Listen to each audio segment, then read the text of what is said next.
I remember. For a full term. So there I was, but I hadn't got out of practice. So after having campaigning. No, you just didn't, and that was just a long campaign. It was like a 3-year campaign or something. That's but right. we did That's well right. on the second term and had a very worthy young opponent. Youth was the only thing that held my opponent back, I believe, at that time, and a little experience, which eventually someday that young man will gain the experience necessary. And if he offers himself up again somewhere down the road for public service, I'm sure he will present himself as a very viable candidate. Well, very well said.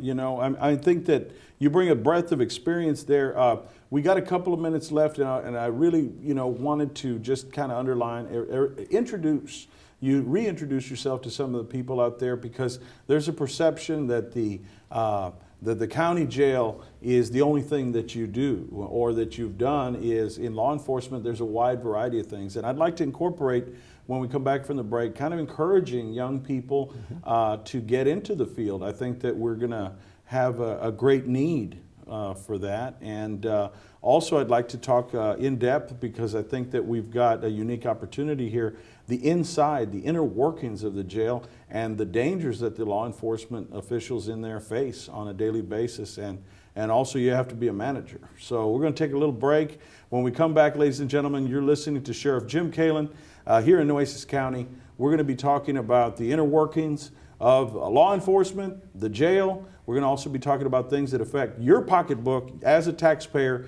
and what goes on in there when we come back. Hi, this is Trisha Plasius reminding all the young people out there that your vote is your voice. Not since the Great Depression have we seen so many economic challenges that we young people will have to face. Young people just like us have sacrificed their lives and are fighting for our freedom right now. The time is now to get involved and register to vote.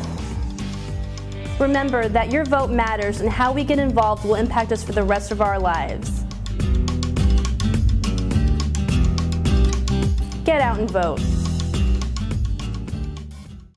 Attention Reglan users. Reglan, also known as metoclopramide, is a drug used to treat reflux and other stomach conditions. Reglan can be safe and effective for many, but it has also been linked to tardive dyskinesia, a severe neurological disorder. Symptoms can include abnormal movement of the tongue, face, arms, legs, and body, or abnormal muscular contractions. If you or someone you love has taken Reglan for 3 months or longer and suffered any of these symptoms, call attorney at law Joe Flores, 361-887-8670.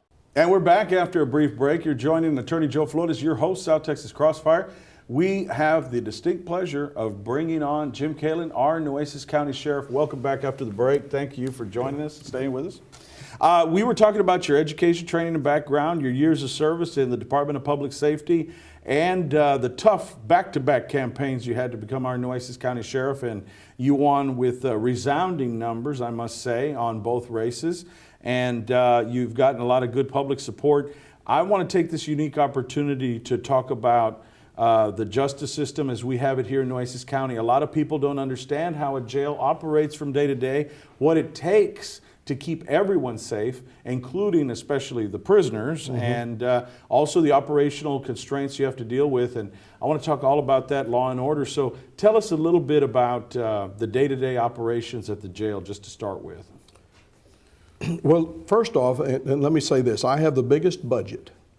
When it comes down to cutting up the tax dollars from the ad valorem taxes on the county side, the sheriff's office absolutely gets the biggest slice of that pie. My budget is $18 million. Now, to put things in perspective, and I always have to qualify this, of the $18 million, $12 million of those dollars are just spent in the jail, taking care of the jail side. What's left is then spent for all of the other things that we have to do, which is patrol, courthouse security, civil processes, warrants, and the many other functions that go on in the office of sheriff.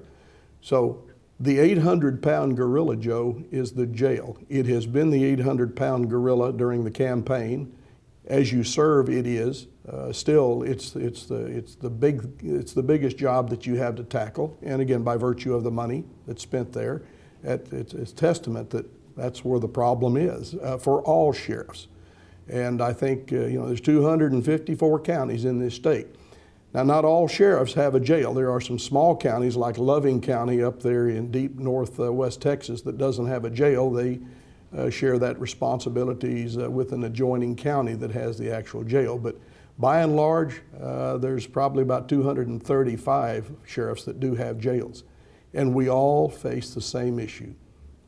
When I say all, 99.9% of us, and it's overcrowding and all of the things that go along with overcrowding and the lack of funding to solve those problems.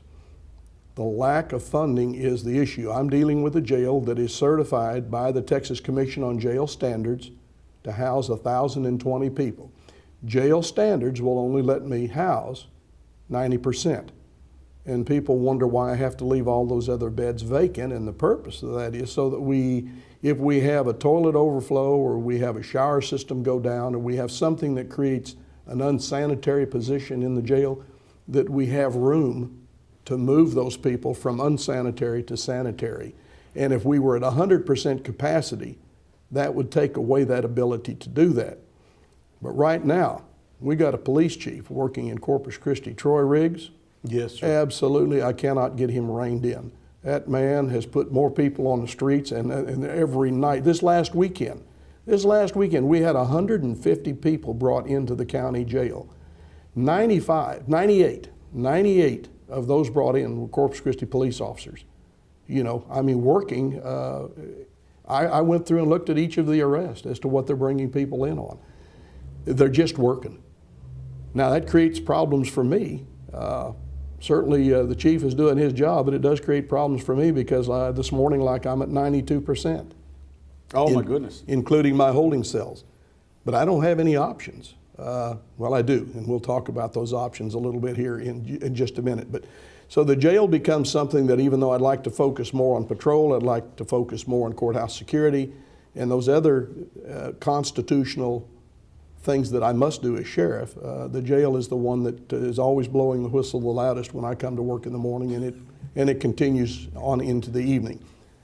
When I come home and I tell Mrs. Kaelin about the problems I have in the jail. How was your day, dear? Right. Well, she's quit asking me how my day was. I usually start that off before I'm asked.